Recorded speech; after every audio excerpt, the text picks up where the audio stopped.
Driver اور باقی ملازم دوڑ کر گاڑی کی جانب آئے تھے۔ میر خلیل دیوانہ وار ریما کے قریب آئے اور اس کے چہرے کو چھوا۔ اس کی آنکھیں تھوڑی سی کھلی ہوئی تھیں اور چہرے پر بلا کا سکون تھا۔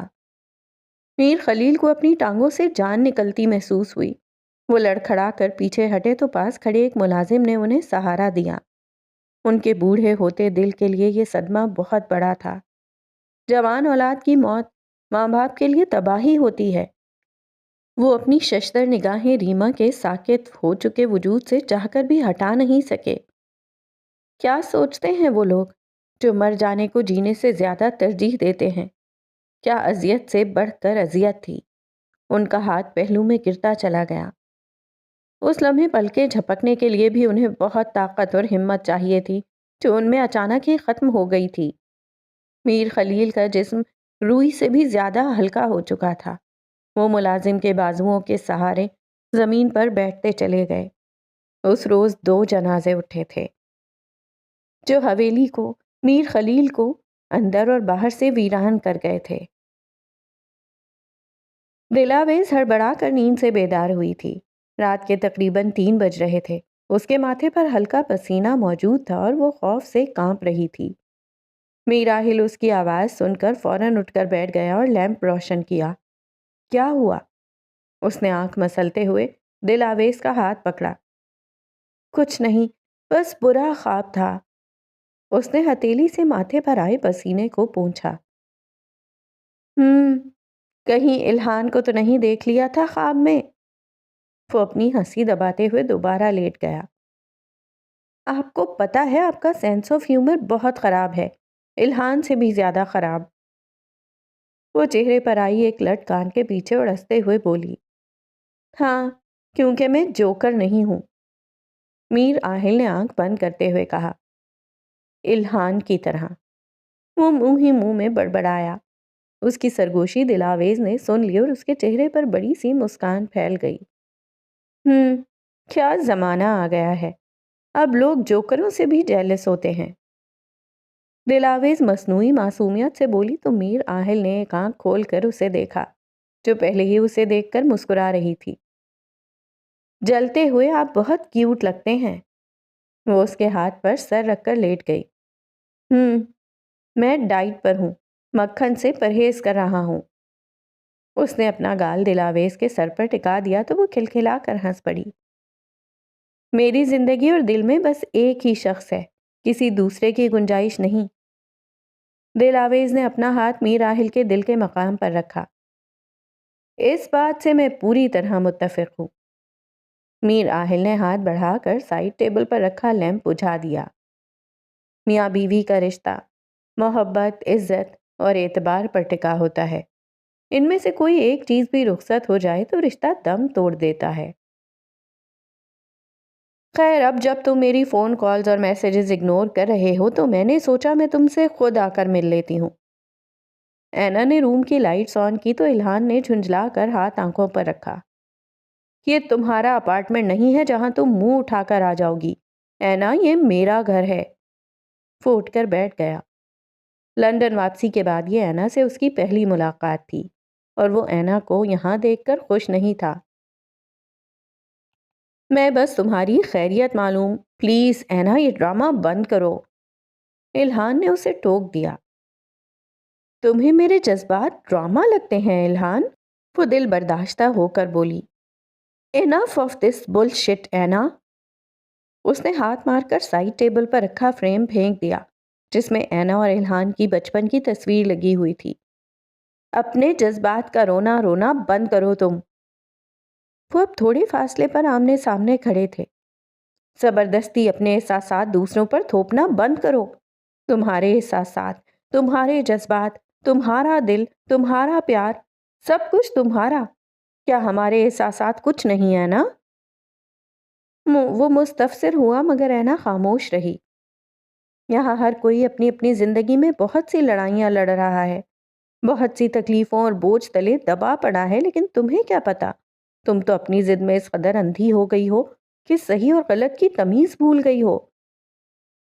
الہان کا دل چاہ رہا تھا کہ وہ اس کمرے میں موجود ہر چیز توڑ پھوڑ دے،